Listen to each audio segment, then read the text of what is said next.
Students, आज हम discuss कर रहे हैं FST 1 का पेपर 1। अगर आप पेपर को ओवरव्यू करेंगे, मतलब पेपर का लेवल अगर आप देखें तो मॉडरेट लेवल का पेपर है। मतलब इसमें कुछ दो चार सवाल हैं जो हो सकते हैं फंस जाएं, बाकी ठीक है, सवाल आपसे हो जाएंगे अगर आपके बेसिक कंसेप्ट क्लियर है तो। ठीक है, हम इसे शुरू करते हैं। सबसे पहले हम प्रॉब्लम नंबर 19 पे आते हैं, जो कि पहला सवाल है फिजिक्स का।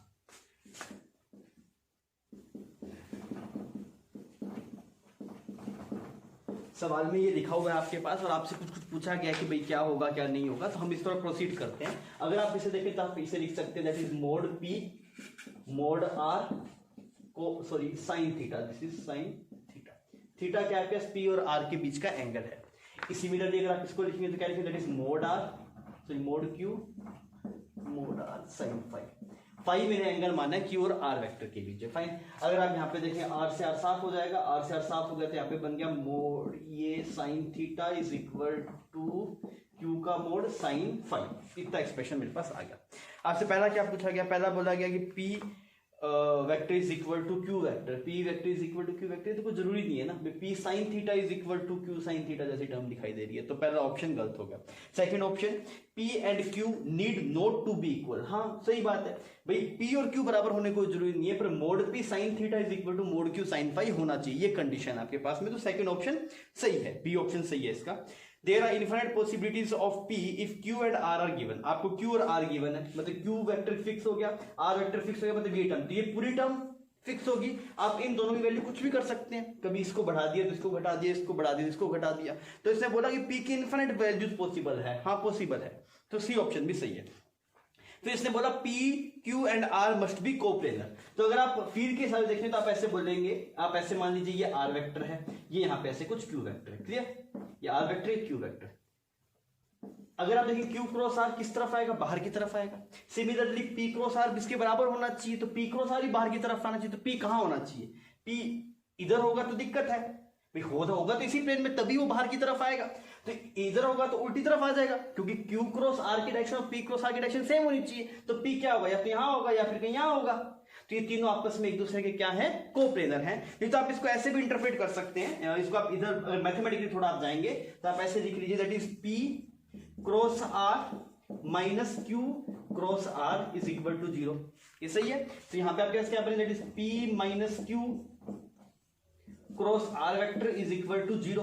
इसका मतलब क्या हुआ आपके पास में कि ये दोनों वेक्टर आपके पास में पैरेलल वेक्टर है। कौन कौन से वेक्टर, मतलब ये दोनों के बीच में एंगल कितना होगा आपके पास, 0 होगा। तो आप इसको ऐसे भी लिख सकते हैं, that is P vector is equal to Q vector plus lambda R vector, ऐसे भी लिखा जा सकता है इसको। तो ये मैथमेटिकल है, ये फील आप करेंगे तो ये ऐसे हो जाएगा, क्लियर? ये क्वेश्चन नंबर 19 हो गया। अभी हम डिस्कस करें क्वेश्चन नंबर 20। क्वेश्चन नंबर 20 को अगर आप पढ़ेंगे तो आपको समझ में आया कि यहाँ पे एक सोर्स रखा हुआ है जो ट्यूब के अंदर, और यहाँ पे डिटेक्टर है वो ट्यूब के अंदर मूव कर रहा है। तो ये जो डिटेक्टर है ये ऑब्जर्वर की तरह बिहेव करेगा और ये आपके सोर्स की तरह बिहेव करेगा। अब क्या हो रहा है, ये ट्यूब के अंदर है। अगर ये ट्यूब के अंदर, तो ये बात क्लियर है भी, साउंड इस ट्यूब से बाहर जा सकता नहीं है। अब आप सुनो, अगर ये डिटेक्टर इस तरफ मूव कर रहा है, साउंड देख, यहाँ पे अगर कोई चीज साउंड करेगा ना तो उसकी साउंड यहां से भी आएगी और यहां से भी आएगी। Is it clear? अच्छा, जब ये डिटेक्टर यहां पे मूव करेगा तो इसको लगेगा कि भाई साहब, यहां वाली साउंड के हिसाब से अगर आप देखेंगे तो इसको क्या लगेगा कि ऑब्जर्वर सोर्स के पास आ रहा है। और अगर आप इस वाले साउंड के हिसाब से देखेंगे तो इसको, अगर डिटेक्टर इस तरफ मूव कर रहा है तो आपको क्या लगेगा कि ये जो आपके पास में ऑब्जर्वर है ना, ये सोर्स से दूर भाग रहा है। क्लियर? तो इसका मतलब ये सर, यहाँ पे साउंड आ रही, डिटेक्टर मूव कर रहा है, यहाँ पे भी साउंड आ रही, यहाँ पे भी डिटेक्टर मूव कर रहा है। इसका मतलब डॉपलर इफेक्ट तो आपको दिखाई देगा। तो पहला ऑप्शन क्या था, no Doppler effect will be observed by the detector, ये बात गलत है। अब सेकंड ऑप्शन पे चलते हैं। अब हमें ये निकालना है कि कितनी कितनी फ्रीक्वेंसी ऑब्जर्व करेगा। तो हमें पता है डॉपलर का फॉर्मूला हमें पता है, हम उसके हिसाब से प्रोसीड करते हैं। सवाल में आपको गिवन था कि भाई इसकी जो वेलोसिटी थी दैट इज v/10 और v क्या है, वेलोसिटी ऑफ साउंड। प्रोसीड करते हैं, इधर वाले साउंड के हिसाब से देखते हैं पहले, इस वाले के हिसाब से, ठीक। तो एफ एपरेंट जो आपको दिखाई देगा तो कितना आता है, वेलोसिटी ऑफ साउंड ऊपर आता है, that is plus minus velocity of observer divide by v plus minus velocity of source. पर सोर्स मूव नहीं कर रहा तो हम उसे मेंशन कर रहे नहीं। फाइन, अब इसके लिए देख, इसके लिए कि ये इधर जा रहा है तो ये इसके लिए ऑब्जर्वर पास आ रहा है। अगर ऑब्जर्वर पास आ रहा है तब क्या रहेगा, माइनस है, प्लस आएंगे, यहाँ प्लस आएगा, प्लस आ गया। और यहाँ पे वेलोसिटी ऑफ ऑब्जर्वर कितना बन गया, v/10, वो गिवन है सवाल में। क्लियर? फाइन, ये हो गया एफ एपरेंट। ये एफ एपरेंट डैश, सर ये दोनों अलग अलग क्यों है, ये इसलिए अलग अलग है, ये तो इसके कोरस्पोंडिंग है जब इधर जा रहा था और साउंड ये वाली। अगर आप इधर वाले के हिसाब से देखें तो अलग फ्रीक्वेंसी सुनाई देगी, इसलिए बोल रहे से एफ एपरेंट डैश। इसकी वैल्यू अगर आप चेक करेंगे तो ये वेलोसिटी ऑफ साउंड, ऑब्जर्वर अब की बार दूर जा रहा है तो यहाँ पे क्या आएगा -v/10 divide by v F net. अगर आप इन दोनों को सोल्व करेंगे तो ये वाली वैल्यू आपके पास आएगी दैट इज 11/10 एफ नोट, और ये वाली वैल्यू आपके पास आएगी 9/10 एफ नोट। क्लियर? अगर आप दोनों का रेशियो देखेंगे तो रेशियो कितना आएगा, this ratio will be 11/9। Clear? तो आपके पास सेकंड ऑप्शन सही हो गया। बीट फ्रीक्वेंसी क्या होता है? बीट फ्रीक्वेंसी होता है जो दो फ्रीक्वेंसी सुनाई दे रही है उन दोनों के बीच जो डिफरेंस होता है दैट इज बीट फ्रीक्वेंसी। अगर आप देखें जैसे बीट फ्रीक्वेंसी, तो बीट फ्रीक्वेंसी कितना आएगा, अगर दोनों सेपरेट कर दीजिए आप तो कितना आएगा, दैट इज 2/10 एफ नोट। किस दोनों को? इन दोनों सेपरेट कर दीजिए। क्लियर? तो इसकी वैल्यू आ गई आपके पास f/5। Question number 21। Question number 21 के पहले ऑप्शन में आपसे पूछा गया टेम्परेचर और वॉल्यूम के बीच की इक्वेशन, तो वो सिंपल है, आप निकाल सकते हैं, मैं निकाल के दिखाता हूँ। ये स्टेट लाइन है तो इसकी इक्वेशन होगी y = mx + c। y की जगह क्या लिखा t, स्लोप को m लिखा है, इसकी वैल्यू गिवन है अल्फा, स्लोप की वैल्यू अल्फा गिवन है, m x की जगह कितना है v प्लस कांस्टेंट c लिख दिया आपने। क्लियर? अब इस कांस्टेंट की वैल्यू निकालते हैं। कैसे निकालें कांस्टेंट की वैल्यू? अगर आप यहाँ पे देखेंगे कि जब ये v की वैल्यू आपके पास में ये वाला पॉइंट टी नोट है, अगर आपके पास v की वैल्यू 0 है तो टेम्परेचर टी नोट है, तो v की वैल्यू 0 पुट कर दो, c की वैल्यू कितनी आ जाएगी आपके पास, c = टी नोट, तो टेम्परेचर आ गया t इज इट क्लियर? ये टेम्परेचर, तो पहला ऑप्शन आपके पास सही हो गया, सही है, ठीक। सेकंड आपसे बोला गया heat transfer to the system. अब हीट ट्रांसफर निकालने के लिए डेल्टा क्यू किसके बराबर, delta q = delta u plus delta डब्ल्यू लिखा जा सकता है, वर्क डन लिखा जा सकता है, इतना सही।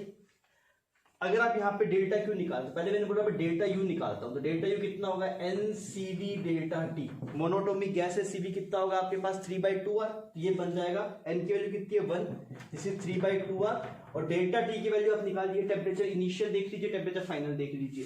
तो अगर आप यहाँ पे टेम्परेचर इनिशियल देखेंगे, टेम्परेचर इनिशियल आएगा अल्फा V0 + T0, और टेम्परेचर फाइनल आएगा आपके अल्फा 2V0 + T0। अगर आप दोनों सेपरेट करेंगे टेम्परेचर डिफरेंस तो वो आएगा अल्फा V0। क्लियर? तो ये डेल्टा यू आ गया, delta U = 3/2R alpha V0। Is it clear? Fine. अब हम वर्क डन निकालते हैं। अब वर्क डन कैसे निकालते हैं? वर्क डन का फॉर्मूला आता है integration of P dV। Clear? अब प्रेशर को वॉल्यूम की टर्म में लिखना है, तो कैसे लिखें, PV = nRT होता है T की जगह, ये एक्सप्रेशन पता है हमें, तो हमने लिख दिया that is alpha V + T0। Clear? अब मैं क्या चाहता हूं, मैं ये चाहता हूं कि भाई यहाँ पे ये अभी P भी वेरिएबल है, V भी वेरिएबल है, तो इसको एक वेरिएबल में लिखा जाए, तो मैं P को V की टर्म में लिखना चाह रहा हूं। तो ये रहा P, तो P को V की टर्म में लिखा जाएगा, तो ये बनेगा NR alpha V + T0 divide by V। तो ये आपका work done = integration NR alpha V + T0 by V * में dV। तो आप इसको इंटीग्रेट कर लीजिए। अगर हम इसको इंटीग्रेट करेंगे तो क्या बनेगा आपके पास, दिस विल बिकम, NR बाहर आ गया आपके पास, अच्छा NR अगर बाहर आ गया तो पहली टर्म आपके पास बनी, this is alpha dV plus इसका इंटीग्रेशन करेंगे तो ये बनेगा T0 dV बाई V। सही है ना? ये यहाँ पे कैंसिल हो गया, ये ठीक है। अगर आप इसकी लिमिट लगाएंगे तो कहां से कहां तक लिमिट आपके पास, वॉल्यूम की 2V0 से V0। तो अगर आप इसे आगे सोल्व करेंगे तो ये टर्म बनेगी NR अल्फा, लिमिट जब बनेगी तो यहाँ पे V0 बनेगा, प्लस इसकी वैल्यू अगर आप निकालेंगे तो ये बनेगा T0 ln 2। क्लियर? तो अगर आप यहाँ पे देखेंगे तो आपके पास जो Q की वैल्यू आएगी, Q की वैल्यू क्या आएगी, इन दोनों का सम आएगा, इसका और इसका, because delta Q = delta U + W, W की वैल्यू भी निकल गई, इसकी वैल्यू भी निकल गई, आप दोनों को जोड़ दीजिए, तो जोड़ेंगे तो ये एक्सप्रेशन मैच कर रहा है आपके पास, 3/2 + 1 5/2, और वो टर्म आ गया, ठीक। तो इसका दो ऑप्शन सही हो गए, ए और बी। हम 22 नंबर क्वेश्चन पे आते हैं। देखिए 22 नंबर क्वेश्चन में आपको क्या बोलेगा, दो SHM हो रहे हैं, एक x डायरेक्शन के लॉन्ग हो रहा है, एक y डायरेक्शन के लॉन्ग हो रहा है। ऐसे जब सवाल है ना, पहले चेक जरूर कर लेना। कई बार क्या होता है, ये जैसे दो इसमें अलग अलग डायरेक्शन में है, एक इस डायरेक्शन में ऑसिलेट कर रहा है x में, और एक y डायरेक्शन में ऑसिलेट कर रहा है। कई बार क्या दोनों x में होते हैं, दोनों y में होते हैं। अगर दोनों सेम डायरेक्शन में होते हैं तो फेजर मेथड से आप सुपरपोजिशन ऑफ 2 SHM को हम सोल्व करते हैं, पर अभी ऐसा नहीं है, एक x में जा रहा है और एक y में जा रहा है। तो हमसे क्या पूछा गया सवाल में, motion of particle is ellipse. अब कैसे चेक करें, इसका मतलब समझते हैं ना आप? जैसे मान लीजिए कोई एक पार्टिकल यहाँ पे पहुंचा, एक्स वाला पार्टिकल कुछ यहाँ पे पहुंचा, वाई वाला पार्टिकल कुछ यहाँ पे पहुंचा। अगर इन दोनों को सुपर इंपोज कर रहा है तो ये बोल रहा है कि अगर एक नया पार्टिकल ऑसिलेट करेगा जो इन दोनों में सुपर पोजिशन से मिलेगा, वो पार्टिकल आपको कहां पे दिखाई देगा? यहाँ पे दिखाई देगा। क्लियर? इसका मतलब ये एक ही पार्टिकल है जो एक्स में भी ऑसिलेट कर रहा है, वाई में भी ऑसिलेट कर रहा है, दोनों में ऑसिलेट कर रहा है। तो एक्चुअल में वो ना इधर जा रहा है ना इधर जा रहा है, वो ऐसे जा रहा होगा, क्योंकि और इसके मान थोड़े टाइम बाद वो यहाँ पे हो, फिर ये यहाँ पे हो, तो जो फाइनल वाला पार्टिकल होगा वो यहाँ पे होगा। क्लियर? ये वैसी कंसेप्चुअल बात है। अब हम सवाल पे बढ़ते हैं। तो अगर आप सवाल पे बढ़ेंगे तो आपको दिखाई देगा कि हमें इसका पाथ चाहिए। तो हमें अगर इसका पाथ चाहिए तो हमें टाइम को हटाना है और एक्स और वाई की टर्म में इक्वेशन को लेके आना है। तो हम कैसे करेंगे इसको? हम बोलते हैं यहां से अगर आप देखेंगे तो साइन 100 पाई टी किसके बराबर है? x by 4। Sine 100 pi t x by 4। यहां से अगर देखें तो किसके बराबर? y by 3। तो इक्वेशन क्या आ गई? y is equal to 3 by 4x। तो बच्चों किसकी इक्वेशन है? स्ट्रेट लाइन की। तो मतलब पार्टिकल कैसा ऑसिलेशन करेगा आपके पास? स्ट्रेट लाइन में ऑसिलेट करेगा। ऐसे स्ट्रेट लाइन में जाएगा, ऊपर जाएगा फिर नीचे जाएगा, ऐसे ऑसिलेट कर रहा है। Is it clear? फाइन। पहला पार्ट हो गया आपके पास में, मतलब ऑप्शन ए गलत है, ऑप्शन बी बोल रहा है motion of particle is straight line. हाँ, ये सही बात है। फिर अगर आप देखें पार्टिकल इज एग्जीक्यूट एसएचएम, तो ये कैसे चेक करेंगे? देख, जब ये अपने मैक्सिमम पे पहुंचा है तो यहां पे पहुंचा 4 पे, ये अपने मैक्सिमम पे, दोनों का फेज सेम है। तो अगर ये अपने मैक्सिमम पे होगा उसी टाइम पे ये भी अपने मैक्सिमम पे होगा। तो ये अपने मैक्सिमम पहुंचा तो कहां पहुंचा? ये 3 पे पहुंचा। तो इसके इन दोनों की वजह से जो फाइनल पार्टिकल है वो कहां पहुंचा? कुछ यहां पे पहुंच गया। क्लियर? ऐसे ही जब ये फिर ये घटेगा फिर ये यहां पे आएगा, जब ये यहां पे पहुंचेगा तब ये भी यहां पे पहुंचेगा, जब ये यहां पे जाएगा फिर ये यहां पे पहुंचेगा। तो ये पार्टिकल ऐसे ऑसिलेट करेगा, ऐसे। क्लियर? और कितने एम्पलीट्यूड में ऑसिलेट करेगा? तो इधर मैक्सिमम कितना जा रहा है? 5 जा रहा है ना, ये डिस्टेंस कितनी है? 5 मीटर। तो इसका जो एम्पलीट्यूड होगा वो कितना होगा आपके पास?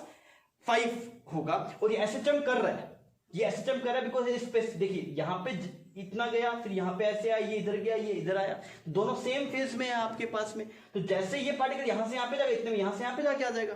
तो ये जो इन दोनों कॉम्बिनेशन है वो आपके एसएचएम है, जो एसएचएम का एम्पलीट्यूड है वो कितना है आपके पास? हम क्वेश्चन नंबर 23 कर रहे हैं। 23 में अगर आप देखेंगे सवाल में बोला गया एक्सीलरेशन कुछ ऐसा लिखा हुआ है आपके पास, और इसको बोला गया x इज इक्वल टू 2 से रिलीज किया गया। अगर आप इस इक्वेशन को थोड़ा सोल्व करेंगे तो कुछ ऐसा बन रहा है आपके पास, दैट इज x माइनस 1/2। तो ये मीन पोजीशन इसकी जो है वो x इज इक्वल टू 1/2 पे है। ये आप यहां से भी चेक कर सकते थे। कैसे चेक करेंगे? मीन पोजीशन जब होती है तो उस पॉइंट पे एक्सीलरेशन आपके पास 0 होता है in the direction of motion. तो एक्सीलरेशन 0 कब होगा? जब x के लिए आपके पास हाफ होगी, मतलब x is equal to half आपके पास मीन पोजीशन है, ओरिजिन वाला पॉइंट मीन पोजीशन नहीं है। ठीक। अच्छा, तो यहां से ये a इज इक्वल टू किसके बराबर आता है? माइनस ओमेगा स्क्वायर x के बराबर आता है। ये मीन पोजीशन शिफ्टिंग है, इसमें से x माइनस 1/2 है, तो ओमेगा की वैल्यू कितनी है? 10 रेडियन पर सेकेंड। क्लियर? आपसे क्या बोला गया? सबसे पहले बात करें एम्पलीट्यूड की। अब एम्पलीट्यूड कैसे चेक करें? तो देख, यहां पे ये x इज इक्वल टू 0 मान लेते हैं। फाइन। यहां पे x इज इक्वल टू 0.5, ये मीन पोजीशन है। और आपको अगर पता होगा तो एसएचएम में हम मीन पोजीशन जितना इधर शिफ्ट करके छोड़ते हैं उतना ही उस तरफ जाता है। तो मीन आप कहां से छोड़ रहे हैं? आप छोड़ रहे हैं x इज इक्वल टू 2 से। ऐसे ही ना सवाल में x इज इक्वल टू 2 से रिलीज किया, तो आपने मीन पोजीशन से कितना दूर छोड़ा? 1.5। ये किस में है? कुछ कोऑर्डिनेट मीटर में है, तो ये 1.5 मीटर इधर छोड़ा, तो इधर पे कितना जाएगा? 1.5।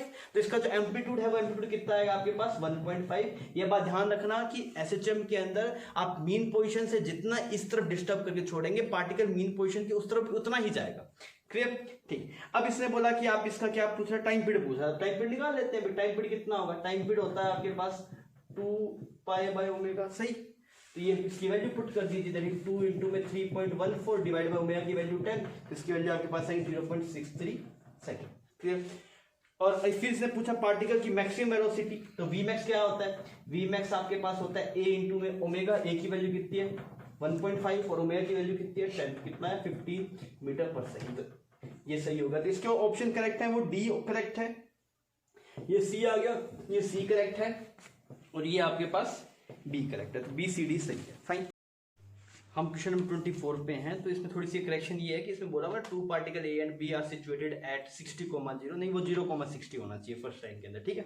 टी इज इक्वल टू 0 पे ये पार्टिकल यहाँ पे थे, दो पार्टिकल है ए और बी। ए पार्टिकल सर्कल में घूम रहा है और बी पार्टिकल से स्ट्रेट लाइन में आ रहा है, और इसकी इक्वेशन लिखी हुई है इस सर्कुलर पाथ की, वो x square plus y square is equal to 3600। Fine, वो ठीक है, सर्कुलर पाथ की इक्वेशन ये आनी है, और बी स्ट्रेट लाइन में जा रहा है। स्पीड गिवन है ए की गिवन है, बी के बारे में कुछ नहीं बोला, उसकी जरूरत भी नहीं है सवाल में।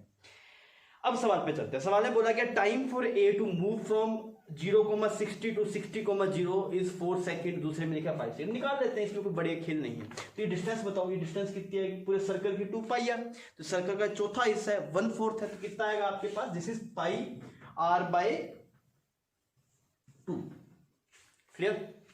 ये पाई r बाय 2 की डिस्टेंस कितनी हुई? पाई r की जगह कितना है आपके पास? 60/2, दिस इज 30 पाई। सही है ये? हाँ ठीक है। अब आपसे टाइम पूछेगा, टाइम कितना लगेगा? टाइम डिस्टेंस कितना चला? 30 पाई डिवाइड बाय स्पीड कितनी थी? 6 पाई, तो कितना आया? 5 सेकेंड।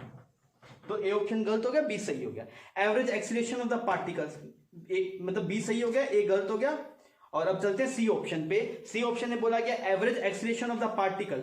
यार एवरेज एक्सीलरेशन क्या होता है? एवरेज एक्सीलरेशन होता है आपके पास, average acceleration this is change in velocity divide by time. Time interval कितना दिया? तो चेंज इन वेलोसिटी कितनी है? पहले वेलोसिटी ऐसे थी, फिर वेलोसिटी ऐसे है, तो फाइनल वेलोसिटी कितनी है आपके पास? फाइनल वेलोसिटी है -6 pi J cap, this is final velocity. Clear? और अगर आप बात करेंगे इनिशियल वेलोसिटी, तो इधर थी, that is minus, initial velocity करेंगे तो कितना आएगा? 6 pi I cap divide by time interval देखेंगे तो कितना आएगा? 5। तो ये आंसर आ जाएगा आपके पास, that is -6 pi by 5 I cap plus J cap. तो सी ऑप्शन करेक्ट होगा। फिर पूछा displacement of particle B. B की बात कर रहा है, पहली बार सवाल में बी की बात हुई, ये वाला बी पार्टिकल, इसका डिस्प्लेसमेंट क्या है? ये डिस्प्लेसमेंट है। अब इसको मैथमेटिकल फॉर्म में बोला, तो मैथमेटिकल फॉर्म में डिस्प्लेसमेंट क्या होता है? डिस्प्लेसमेंट होता है आपके पास, this is R final minus R initial. तो आर फाइनल कितना है? आर फाइनल है आपके पास 60 आई कैप, इनिशियल कितना है? -60 जे कैप। डन। तो ये आपके पास ऐसा होना चाहिए, पर नहीं है, तो वो गलत हो गया। तो बी सी सही है आपके पास, ये बी के कोरस्पॉन्डिंग हो गया आपकी, सॉरी सी के कोरस्पॉन्डिंग हो गया, और ये वाला आपके पास बी कोरस्पॉन्डिंग हो गया। फाइन, अगले सवाल पे आते हैं। क्वेश्चन नंबर 25 के अंदर है ना आपके पास एक सवाल में आपको बोला गया कि यहाँ पे ऐसे एक पार्टिकल को मिनिमम वेलोसिटी दे ताकि ये बी तक पहुंच जाए। तो मैं ये बोल रहा हूँ कि इसको आप यहाँ तक पहुंचा दीजिए, अगर यहाँ तक पहुंचा देंगे आगे अपने आप चला जाएगा।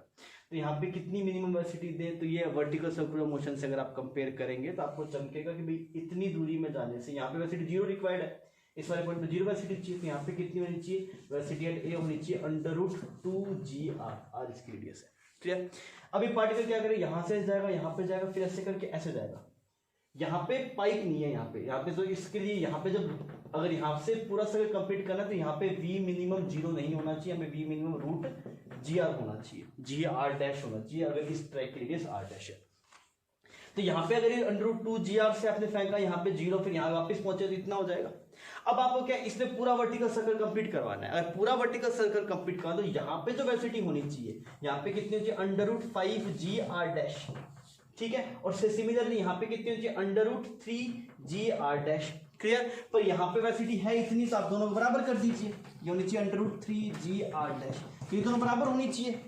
अगर ये दोनों बराबर करेंगे तो √2gr is equal to √3gr', तो आपके पास r' बाय r की वैल्यू आई आपके पास, दिस इज 2/3।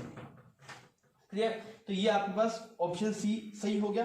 अच्छा, नॉर्मल रिएक्शन यहाँ पे चेक करना है, यहाँ पे नॉर्मल रिएक्शन, तो यहाँ पे वेलोसिटी पता है, आप क्या इक्वेशन लिखेंगे? नॉर्मल फोर्स ऊपर की तरफ लग रहा है, तो आप लिखेंगे नॉर्मल mg नीचे की तरफ लग रहा है, -mg is equal to centripetal force, वो कितना है आपके पास? This is mv²/r। ये सेंट्रीपिटल फोर्स ही प्रोवाइड कर रहा है ना, n - mg equal to mv²/r कर दिया। तो n की वैल्यू निकालनी होती है mg प्लस r' होगा। ये mv² की वैल्यू आप करेंगे तो ये कितना आएगा? 5mg। तो n की वैल्यू कितनी आएगी आपके पास? 6mg। इस हिसाब से इसमें b सही है, c सही है और d सही है। आइए नेक्स्ट पे चलते हैं। क्वेश्चन नंबर 26 के अंदर क्या है आपके पास में? इनफाइनाइट डिस्क लिखी हुई है ना। तो सवाल पे अगर आप पढ़ेंगे तो पहले का मास m है, दूसरे वाले का उसका जस्ट 1/4 है, 5/4, फिर उसका जस्ट उसका 1/4 है, 10/16। साइड जो साइड लेंथ है वो जस्ट हाफ होगी। फाइन, आपसे इस पूरे सिस्टम के सेंटर ऑफ मास का एक्स कोऑर्डिनेट पूछा है। एक्स कोऑर्डिनेट तो हमने क्या बोला, XCF का फॉर्मूला आता है m1 x1 m2 x2 similarly divide by m1 plus m2 plus m3, ये फॉर्मूला आ गया। ठीक, इसको हमने यूज किया तो क्या करेंगे, इसका मास कितना है m, तो इसके सेंटर ऑफ मास की दूरी कितनी यहाँ पे, इस वाले का सेंटर ऑफ मास मिड पे लाई करेगा a/2 पे m1 x1। ठीक है, फिर अगर आप देखिए इसका मास कितना है, इसका मास m/4, इसका सेंटर ऑफ मास यहाँ से कितनी दूरी पे होगा, इसकी साइड का जस्ट हाफ, इसका a/4, सिमिलरली m/16। क्लियर, नीचे टोटल मास है m/4 m/16 10^3। क्लियर, ये दो इनफाइनाइट सीरीज है जीपी की, तो आप इन्हें सोल्व कर सकते हैं। इसमें जो डिफरेंस है आपके पास, वो डिफरेंस कितना है, ये ma/4 है, ये ma/16 है, तो 8 का 1/8 का आपका डिफरेंस आ रहा है। यहाँ फॉर्मूला कर दिया a divide by 1 minus r का, तो और यहाँ पे नीचे भी सेम किया तो आपका सही वैल्यू आ गया, XCF आ गया 3a/7। हमने इस तरफ x पॉजिटिव मान के किया है ना, मतलब अगर आपको नेगेटिव चाहिए तो वहाँ पे नेगेटिव भी दिखाया जा सकता है, मैंने ये डायरेक्शन पॉजिटिव मान के लिखा हूँ। अच्छा, अब आपके पास में यहाँ पे n की वैल्यू इसके हिसाब से 3 आ गई। सवाल में क्या पूछा, इसको na/7 बोला है, इसको n की वैल्यू 3 आ गई, 50 करेंगे तो आंसर कितना आ जाएगा 150। क्लियर, आइए नेक्स्ट सवाल। अब हम डिस्कस कर रहे हैं क्वेश्चन नंबर 27। क्वेश्चन नंबर 27 में ऐसे एक हेमिस्फेरिकल शेल है, ऐसे कटोरा मान लीजिए ना, यहाँ पे ऐसे कटोरा ऐसे रखा हुआ है और आप इसका ऐसे ऑसिलेट करेंगे तो ऐसे ऐसे ऑसिलेट करेगा। ये मेरी बात समझ में आ रही है? तो ये इस वाले पॉइंट के अबाउट ऐसे ऑसिलेट कर रहा है। आपसे ये फिजिकल पेंडुलम हुआ, इसको हम फिजिकल पेंडुलम में के टॉपिक में इसको पढ़ते हैं। आपसे बोला गया कि टाइम पीरियड आपसे पूछा गया, टाइम पीरियड ऑफ ऑसिलेशन कुछ लिखा तो वो निकालते हैं। कैसे निकालते हैं देखिए, सबसे पहले ये ऐसे पड़ा हुआ है, ऐसे पड़ा हुआ है जिस पर टॉर्क 0 है, ये इसकी मीन पोजीशन है। हम इसे mean position theta angle displace करते हैं। थीटा एंगल अगर डिस्प्लेस करेंगे तो टॉर्क निकालना है। टॉर्क निकालने के लिए, ग्रेविटेशन का टॉर्क निकालने के लिए आप पूरे मास को कहां पे कंसीडर मान सकते हैं, सेंटर ऑफ मास पे। तो आप ये बताइए हेमिस्फेरिकल शेल का सेंटर ऑफ मास कहां लाई करता है, r/2 पे लाई करता है यहाँ से, और सोडियम कहां पे लाई करता है 3r/8 का। तो यहां से इसका r/2 पे यहां पे सिलाई कर रहा है, तो इससे भी r/2 डिस्टेंस हुआ। फाइन, अगर आप ये थोड़ा सा डिस्प्लेस करेंगे तो ये कुछ ऐसा दिखाई देगा आपको, ऐसे। कितनी दूरी है r/2, कितना मास है mg। तो अगर आप इसका टॉर्क लिखें, टॉर्क कितना आएगा आपके पास, टॉर्क आएगा इसका mg का, दैट इज mg, ये वाला एंगल थीटा है ना आपके पास, थीटा एंगल डिस्प्लेस किया small angle, this is mg r/2 sin theta. Fine, this is equal to I alpha. अब एक बात आप सही ढंग से समझिए कि इसमें आई की वैल्यू इंपॉर्टेंट है। आई किसके अबाउट लेना है, आई अगर ये ऐसे ऑसिलेट कर रहा है, ये ऐसे कटोरा था, ऐसे कटोरा ऐसे ऐसे ऑसिलेट कर रहा है, ये ऐसे मान लीजिए ऐसे कटोरा था, ऐसे ऐसे ऑसिलेट कर रहा है, ऐसे ऐसे। क्लियर, तो इस एक्सिस के अबाउट ऑसिलेट करता हुआ मानेंगे ना इसको, इस एक्सिस के अबाउट ऐसे ऑसिलेट कर रहा है, तो हमें इस एक्सिस के अबाउट मोमेंट ऑफ इनर्शिया निकालना है, इस एक्सिस के अबाउट। क्लियर, अब कैसे निकालेंगे, लोग क्या करते हैं, लोग बोलते हैं सर हमें इसके अबाउट पता है, क्योंकि जैसे यहाँ पे एक ये हेमिस्फेरिकल शेल है, इसका इसके अबाउट कितना आता है, पूरे का आता है 2/3 mr² आता है। अगर आप आधे का देखेंगे और इसका मास अगर m है, तब भी इसके अबाउट 2/3 mr² ही है, तो इसके अबाउट 2/3 mr² है। तो क्या हम ऐसे कर सकते हैं कि इसके अबाउट 2/3 mr², तो इसमें प्लस mr² जोड़ दे तो आ जाएगा आपके पास में दिस इज 5/3 mr²। तो सही है गलत है, ये गलत है।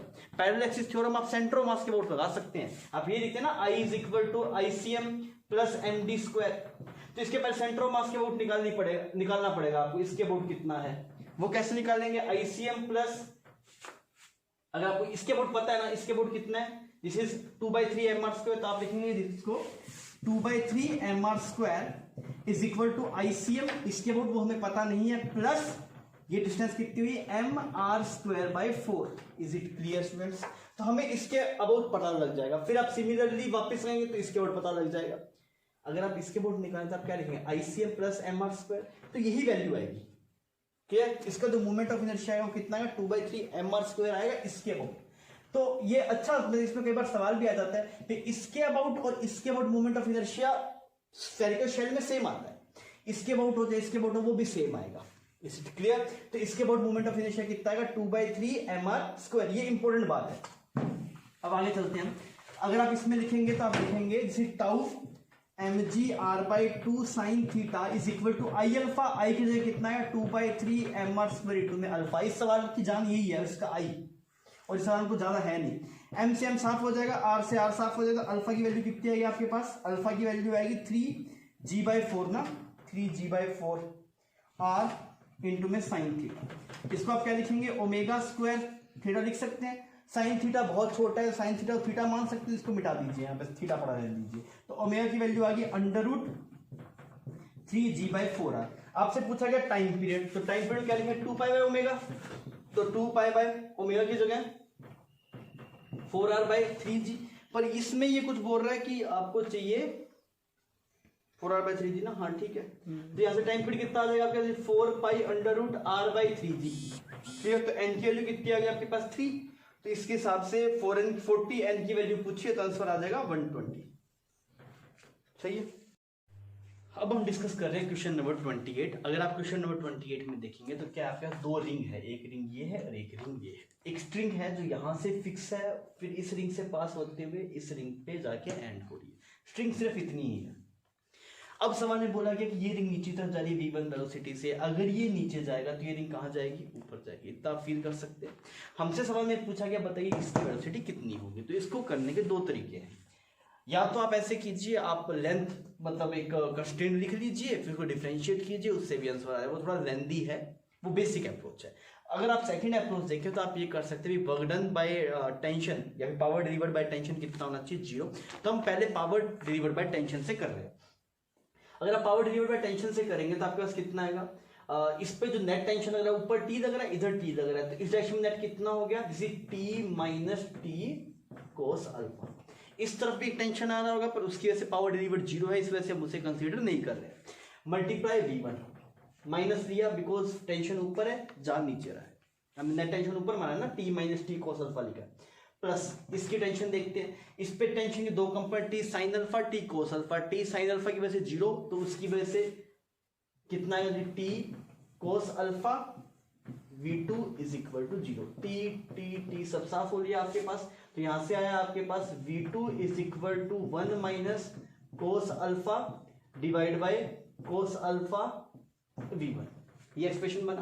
पर इसको जो सॉल्यूशन चाहिए वो इस टर्म में चाहिए, तो हम इसे कन्वर्ट कर देते हैं। तो 1 - cos अल्फा क्या लिख सकते हैं आप, लिख सकते हैं ट्वाइस ऑफ sin स्क्वायर अल्फा/2 डिवाइड बाय cos अल्फा और v1। ये मैच हो गया। तो यहां से n की वैल्यू कितनी आ गई, 2 आ गई। आपसे पूछे 60n की वैल्यू, तो 60n कितना हो जाएगा आपके पास, दिस इज 120 हो जाएगा। क्लियर। ये इसका मेथड नंबर 1 हो गया। अगर आप इसे दूसरे मेथड से करना चाहें तो आप इसको दूसरे मेथड से भी सोल्व कर सकते हैं। उसमें हम कंस्ट्रेंट बनाएंगे। देखिए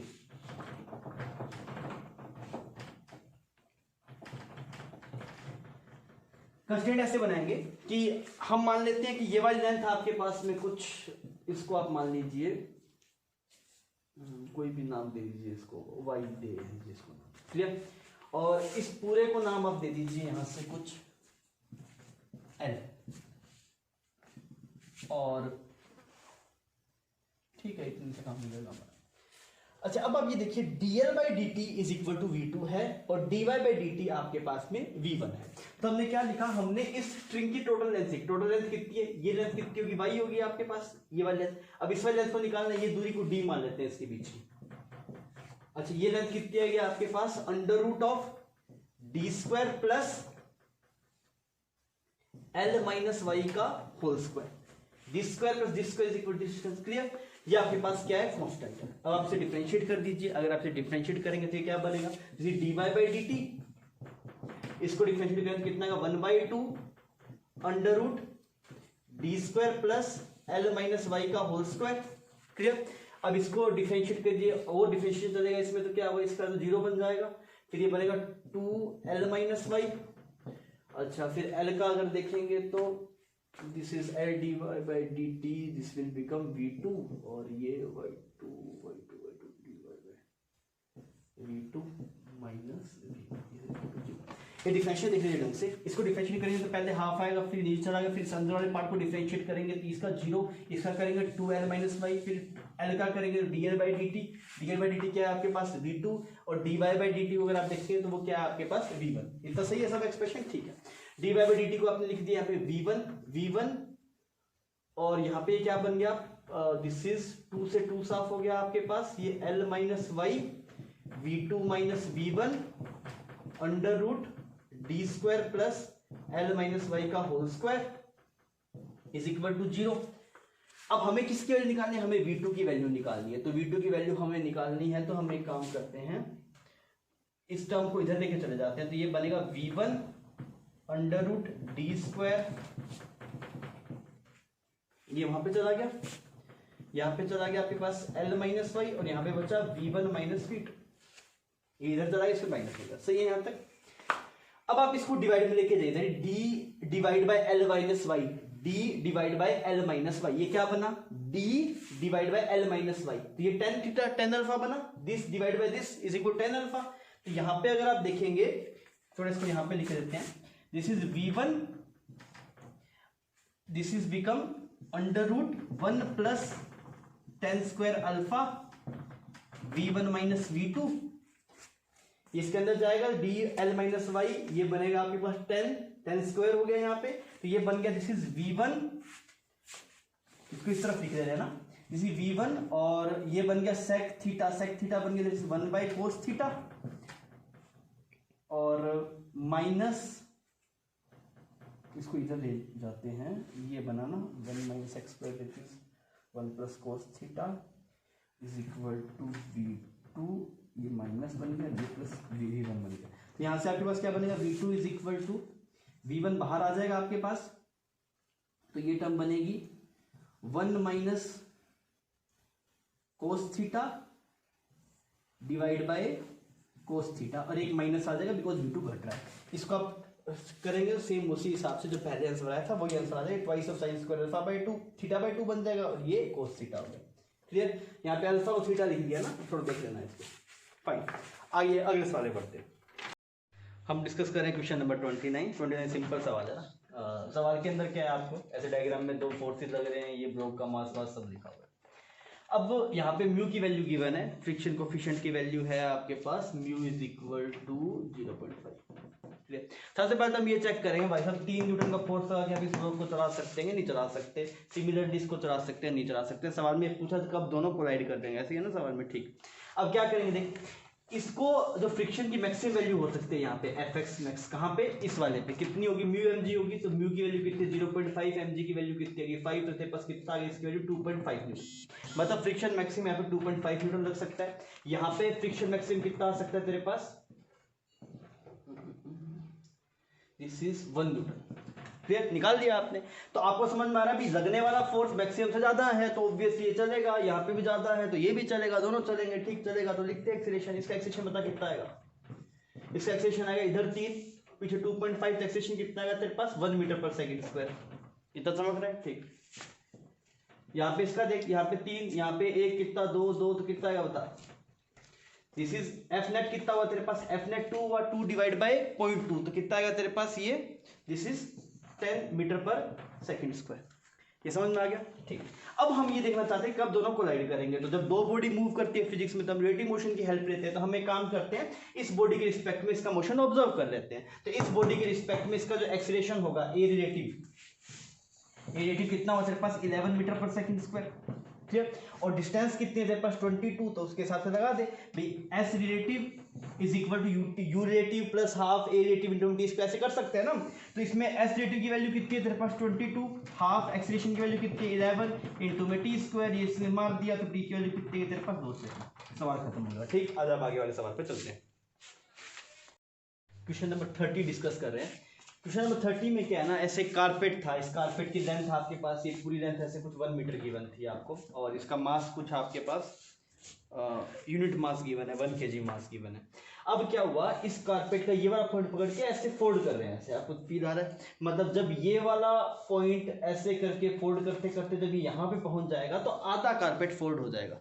मतलब ये वाला जब जैसे मान लीजिए यहाँ वाला जो पॉइंट था फोल्ड करते करते अपने यहाँ तक ले आए, जब आप यहाँ तक ले आएंगे ना तो ये कारपेट, ये जो टर्निंग पॉइंट है यहाँ पे मिड पे मिल जाएगा आपको। इतनी बात समझ में आ रही है, ठीक। अब हमें निकालना है भी एफ मिनिमम कितना रिक्वायर्ड, तो मुझे पता है फोर्स किसके बराबर होता है, एफ होता है डीपी बाई डी, तो आपने लिखा डीपी को लिखा एम वी बाई डी। अब इस वाले केस में क्या है ना, यहाँ पे मास ही बदलता जा रहा है, कारपेट ये इतना कारपेट तो रुका हुआ है, ये कारपेट तो मूव ही नहीं कर रहा, जो कारपेट ऊपर जा रहा है वो मूव करना शुरू हो रहा है, तो यहाँ पे मास ही बदल रहा है, वेलोसिटी कांस्टेंट है, तो मास मतलब ये एक वेरिएबल मास का कंसेप्ट हुआ यहाँ पे। तो हमने इसको ऐसे सिंपल लिखा जो हम करते हैं, it is v d m by d t लिख सकते हैं इसको, प्लस और क्या लिखा जा सकता है, एक बार एम को डिफरेंशिएट किया वी को बख्श दिया, दूसरा वी को डिफरेंशिएट कर देते हैं एम को बख्श देते हैं, ये वाली क्वांटिटी। अब आपको पता है dv बाई dt तो 0 है क्योंकि v तो कांस्टेंट है, सवाल में गिवन है 1 मीटर पर सेकंड की, इसको कांस्टेंट वेलोसिटी से मूव करवाया जा रहा है, ये टर्म 0 होगी। तो यहाँ पे जो f है वो f किसके बराबर है, v dm बाई dt। अब सुन, तूने इस वाले पॉइंट को 1 मीटर पर सेकंड से मूव कराया, तो 1 सेकंड में तू कहां पहुंच जाएगा, 1 सेकंड में तू 1 मीटर चल देगा। इस वाले पॉइंट को यहां से उठा के मूव कराया तो 1 सेकंड में 1 मीटर चलेगा, यहां पहुंच जाएगा। तो अगर तू यहां पहुंच जाएगा तो ये ऐसा बन जाएगा, फोल्ड होके ऐसे करके कुछ ऐसा बन जाएगा। क्लियर। अब मास में चेंज बता कितना आया, पहले जस्ट उठाया था उस टाइम में मास 0 था, और जब फोल्ड कर दिया तो इतना मास आ गया। तो ये मास कितना है, 1 kg लेगा या 1 का हाफ है। भाई साहब हाफ आपके पास में जो कारपेट है वो आपने उठा लिया, तो यहाँ पे dm/dt की वैल्यू हाफ आएगी, 1 नहीं आएगी। यही कंसेप्ट है इस सवाल का। तो इसकी वैल्यू आपके पास 1/2 आप रखेंगे यहाँ पे, v की वैल्यू 1, तो f की वैल्यू कितनी आ जाएगी 1/2 न्यूटन। f की वैल्यू अगर 1/2 न्यूटन आ गई तो इसने बोला n/4 के बराबर करना है इसे, n/4 is equal to half, तो n की वैल्यू कितनी है आपके पास 2, तो आंसर आ जाएगा आपके पास 180। क्लियर। नेक्स्ट सवाल चलते हैं।